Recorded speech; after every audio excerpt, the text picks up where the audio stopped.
जय जोहार, नमस्कार। दैनिक छत्तीसगढ़ चैनल देख रहे हैं आप और छत्तीसगढ़ प्रदेश की आज की सभी प्रमुख बड़ी खबरों को एक एक करके हम आपको विस्तार से बताएंगे।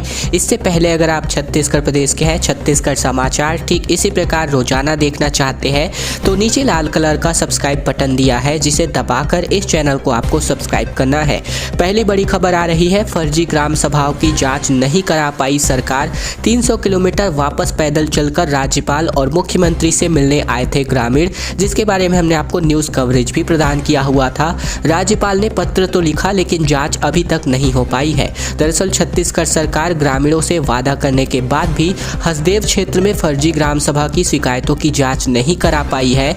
आरोप है कि इन्हीं फर्जी ग्राम सभा के प्रस्तावों के आधार पर एक कंपनी ने परसा कोयला खदान के लिए केंद्र सरकार की अनुमति हासिल कर ली है, जिसकी शिकायत लेकर अक्टूबर 2021 में हजारों ग्रामीण कोरबा सूरजपुर से पदयात्रा करते हुए राजधानी रायपुर पहुंचे थे। हसदेव अरण्य क्षेत्र में खनन परियोजनाओं से प्रभावित ग्रामीणों ने 4 अक्टूबर 2021 से कोरबा के मदनपुर से लेकर अपनी ये पदयात्रा शुरू की। 10 दिनों में 300 किलोमीटर का पैदल सफर कर ये लोग 13 अक्टूबर को दोपहर बाद रायपुर पहुंचे थे और अगले दिन ग्रामीणों ने राजभवन जाकर राज्यपाल अनुसुईया उइके से मुलाकात कर अपनी तकलीफें सुनाई और वहीं शाम को मुख्यमंत्री भूपेश बघेल भी इन ग्रामीणों से मिले और उस मुलाकात में मुख्यमंत्री ने फर्जी ग्राम सभा की शिकायतों की जांच कराने का भरोसा दिया।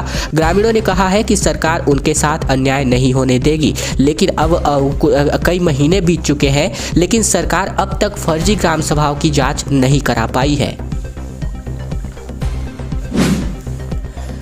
हमर लैब की तैयारियां अब अंतिम चरण में है। 114 प्रकार के जांच इसमें होंगे निःशुल्क। दरअसल बात करें, कलेक्टर ने जल्द ही इंफ्रास्ट्रक्चर का काम पूरा करके एपरेटस लगाने के निर्देश जारी किए हैं। आरटीपीसीआर लैब का काम तकरीबन पूर्णता की ओर है और कुछ ही दिनों के भीतर इसे चालू कर दिया जाएगा। दरअसल हम आपको बता दें कि कलेक्टर ने जिला अस्पताल के निरीक्षण के दौरान कहा कि प्राथमिकता हमर लैब को जल्द शुरू करने की होगी।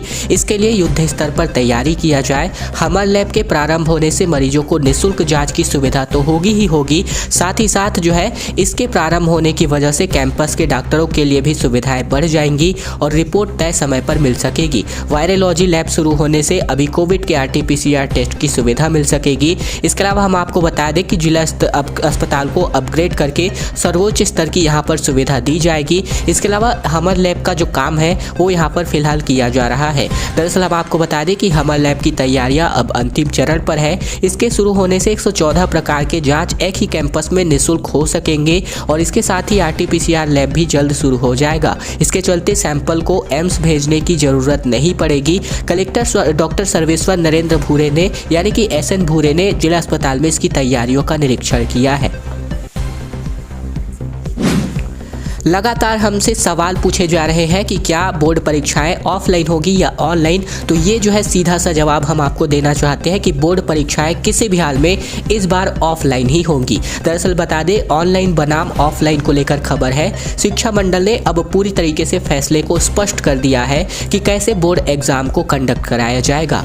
बड़ा फैसला लेते हुए माध्यमिक शिक्षा मंडल ने आदेश जारी कर दिया है कि प्रदेश में अब 10वीं और 12वीं की परीक्षाएं ऑफलाइन मोड में ही लेके जाएंगी। इससे पहले कोरोना संक्रमण के चलते परीक्षा ऑनलाइन मोड में लेने के निर्णय किया गया था, लेकिन अब ऑफलाइन परीक्षा में कोरोना गाइडलाइन का पालन करते हुए कक्षा में क्षमता के अनुरूप बच्चों को बैठाया जाएगा। परीक्षा केंद्रों के लिए केंद्राध्यक्ष की नियुक्तियां भी की गई हैं और परीक्षा के बाद सभी को सैनिटाइज किया जाएगा। परीक्षा जो है कोरोना संक्रमित छात्रों के बैठने की अलग से व्यवस्था परीक्षा हॉल में होने जा रही है, यानी कि नॉर्मल स्टूडेंट्स अलग और जो कोरोना से प्रभावित छात्र छात्राएं हैं वो अलग से कक्ष में अपना पेपर दे सकते हैं। कुल मिलाकर बोर्ड परीक्षाएं ऑफलाइन ही होंगी।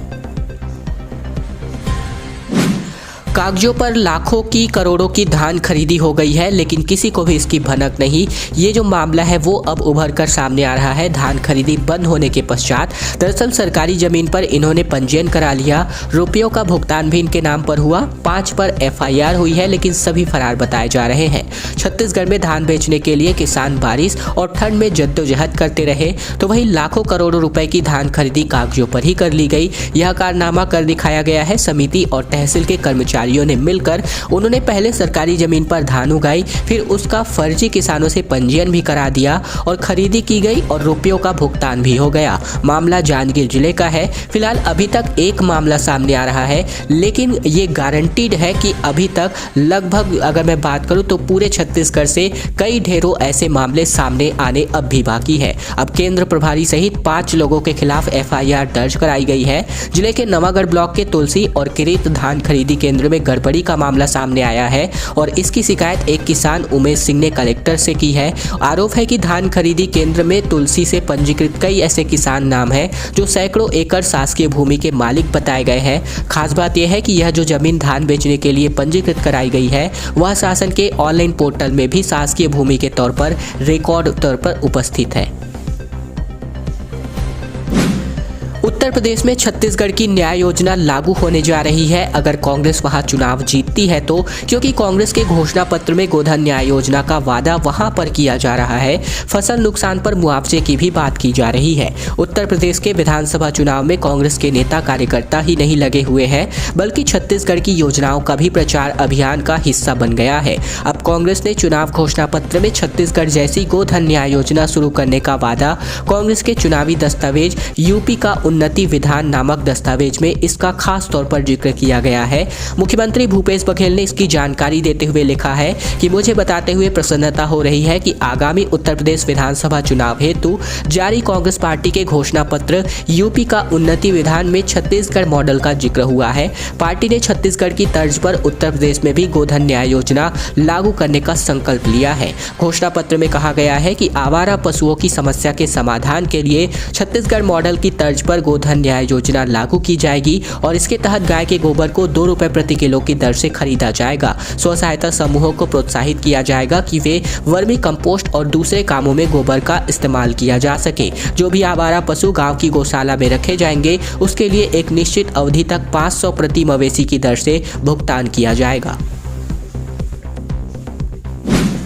छत्तीसगढ़ में अधिकारी और कर्मचारी लगातार परेशान, हलाकान और काम चोरी करते दिख रहे हैं क्योंकि 5 डे का वर्किंग इनको स्वीकार नहीं। कर्मचारी नेता का कहना है कि सुबह 10 बजे कार्यालय हम नहीं आ सकते।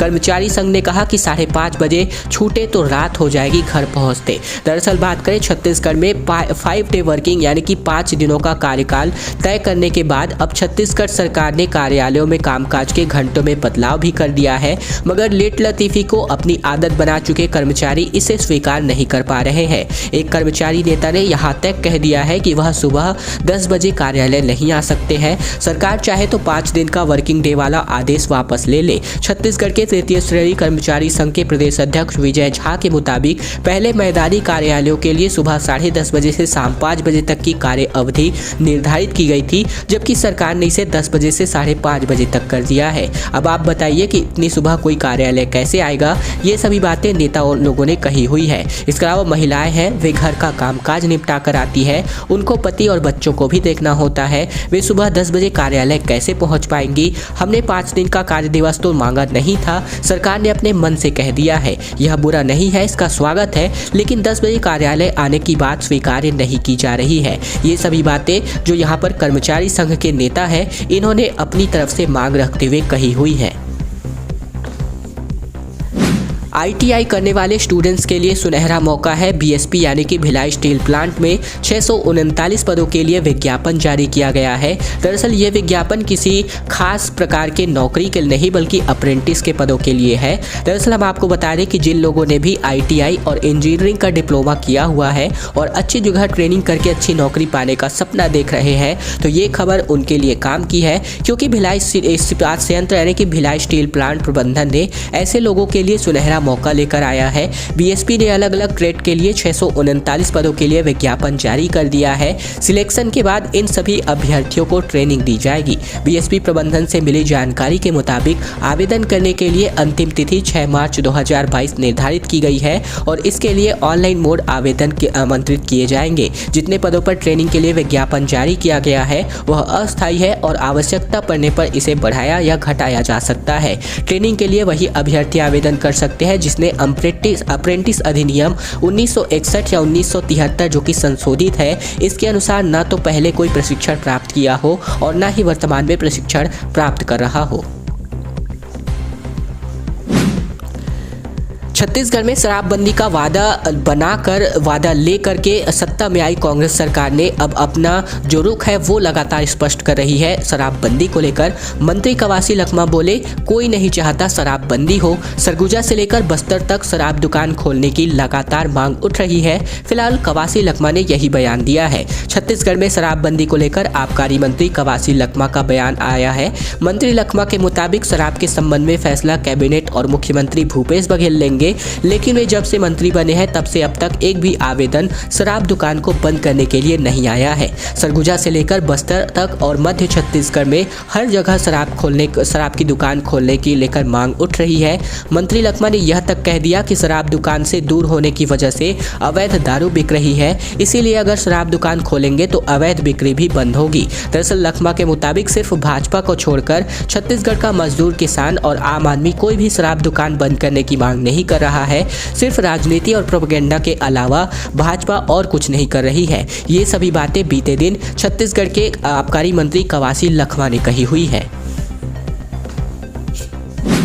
और अब चलिए छत्तीसगढ़ में आज के ताज़ा आंकड़ों की बात करें। बीते 24 घंटे में कोरोना के, तो बीते 24 घंटे की अगर मैं बात करूं तो कुल मिलाकर 37,098 टेस्ट हुए हैं और इनमें से अगर मैं बात करूं तो बीते 24 घंटे में 1219 नए पॉजिटिव प्रकरण मिले हैं। अब वर्तमान में सक्रिय मरीजों की संख्या लगातार घट करके 10,595 पर जा पहुंची है। छत्तीसगढ़ में आज कुल मिलाकर 10 लोगों की मृत्यु हुई है, जिसमें कोविड-19 की वजह से 2 व्यक्ति, जबकि कोमॉर्बिडिटी यानी कि दूसरे वजहों से अन्य कारणों की वजह से सड़क दुर्घटना या अन्य बीमारियों की वजह से 8 व्यक्तियों की मौत हुई है। कुल मिलाकर छत्तीसगढ़ में 10 व्यक्तियों की मौत हुई, जबकि कोविड-19 की वजह से 2 मौतें ही रिकॉर्ड की गई है आज के दिन की अगर मैं बात करें, यानी कि बीते 24 घंटे की। बिना सुरक्षा नक्सलगढ़ पहुंच गई कांग्रेस की विधायक छन्नी साहू ने स्कूटी से किया दौरा, फोर्स लौटाई, कहा जनता देगी सुरक्षा, पति को मिली जमानत। दरअसल छत्तीसगढ़ के खुज्जी से कांग्रेस विधायक छन्नी साहू मंगलवार को बिना सुरक्षा ही नक्सल प्रभावित इलाके का दौरा करने के लिए स्कूटी पर निकल पड़ी। इस बात का पता तब पुलिस अफसरों को चला जब उन्होंने मौके पर फोर्स भेजी, लेकिन विधायक छन्नी साहू ने उन्हें लौटा दिया। कहा कि जनता ही उनको सुरक्षा देगी। वहीं एट्रोसिटी एक्ट में गिरफ्तार उनके पति चंदू साहू को भी जमानत मिल गई है। उन्हें लेकर विधायक जिला जेल पहुंची और फिर स्कूटी में बिठाकर ले गई। दरअसल राजनांदगांव के खुज्जी से एमएलए छन्नी साहू ने पति के खिलाफ एट्रोसिटी एक्ट के तहत मामला दर्ज होने के बाद से नाराज चल रही है। उन्होंने अपनी सुरक्षा भी लौटा दी है और पति को भी पुलिस के हवाले कर दिया था। इसके बाद वह बिना सुरक्षा के ही क्षेत्र का दौरा कर रही है। मंगलवार को जब वह स्कूटी से ही महाराष्ट्र बॉर्डर से लगे नक्सल प्रभावित इलाकों में पहुंच गई तो वहां उन्होंने गांव जोब, पंडरा पानी, विचारपुर का दौरा भी किया। यह गांव नक्सलियों का गढ़ माना जाता है। चलिए आज की अंतिम बड़ी खबर की ओर रुख करें, जहां पर बमलेश्वरी मंदिर पर स्थापित होगा 198 किलो का स्वर्ण ताम्र कलश। दरअसल हिंदू संगोष्ठी के रूप में इसको जो है गुप्त नवरात्र के तौर पर मनाया जा रहा है। शंकराचार्य निश्चलानंद सरस्वती भी यहां पर पहुंच गए हैं। छत्तीसगढ़ के राजनांदगांव जिले के डोंगरगढ़ स्थित मां बमलेश्वरी मंदिर के शिखर पर 198 किलो तांबे से बना कलश की स्थापना आज के दिन की जाएगी। इस कलश पर 1.25 करोड़ रुपए के सोने से बना पत्थर भी लगाया गया है। कलश स्थापना के लिए पूरी पीठाधीश्वर शंकराचार्य स्वामी निश्चलानंद सरस्वती भी मंदिर पहुंच चुके हैं। उनके सानिध्य में मां बमलेश्वरी, श्री गणेश व श्री भैरव बाबा मंदिर के शिखर पर कलश की स्थापना और प्राण प्रतिष्ठा होने जा रही है। मां बमलेश्वरी मंदिर में स्वर्ण ताम्र कलश स्थापना के साथ साथ अक्षरधाम की तर्ज पर 12 करोड़ रुपए से अधिक की लागत से नीचे बने मां बमलेश्वरी मंदिर का जीर्णोद्धार कार्य पूरा होगा और मंदिर प्रांगण में 2 फरवरी से रोजाना वैदिक विद्वानों द्वारा यज्ञ और कलश का अधिमानस किया जा रहा है। दोस्तों आज की खबरों का सिलसिला बस यहीं तक का था। वीडियो अगर आपको पसंद आए तो इस वीडियो के नीचे लाइक बटन है, जिसे दबाकर इस वीडियो को आपको बहुत ही छोटा सा लाइक कर देना है। नीचे लाल कलर का सब्सक्राइब बटन भी दिया है, जिसे दबाकर इस चैनल को आपको सब्सक्राइब करना है, ताकि प्रतिदिन की महत्वपूर्ण खबरें, छत्तीसगढ़ के समाचार बिना किसी रुकावट रोजाना हम आप तक पहुंचा सके। तो चैनल को जरूर से सब्सक्राइब कीजिएगा।